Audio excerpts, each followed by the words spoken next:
Alvarez মুসলিম নন, তবুও মুসলিমদের প্রতি তার অগাধ সম্মান।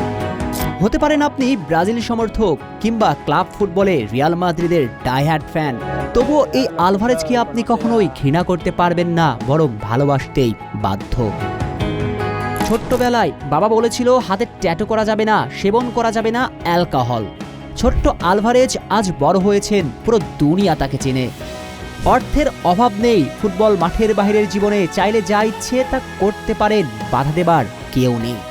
অথচ সেই মহাতারকা হয়েও বাবার দেয়া উপদেশ একদিনের জন্য ভুলে যাননি। আজ তার সামনে ইউরোপের রঙিন জীবন, তবুও অ্যালকোহল সেবন করেননি। এমন সন্তান এই দুনিয়ায় কতটি আছে বলুন তো?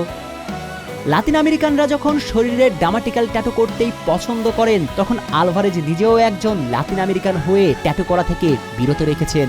বাবার দেয়া উপদেশ এখনো মেনে চলেন। আর এই নিয়ম শৃঙ্খলায় কি আজ তাকে এত বড় তারকা বানিয়েছে? প্রশ্নের উত্তরটা সহজ, হ্যাঁ।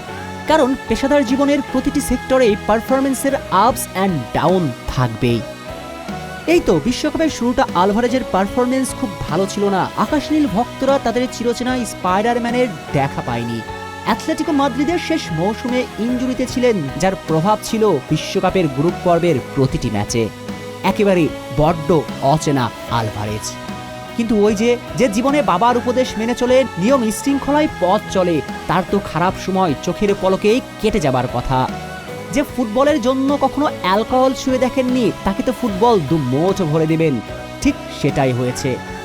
রাউন্ড অফ 16 ম্যাচে মিশরের বিপক্ষে গোল না পেলেও ছন্দে ফেরার ইঙ্গিত দিয়েছিলেন, আর সুইজারল্যান্ডের বিপক্ষে মেসির স্বপ্নকে টিকিয়ে রেখেছেন।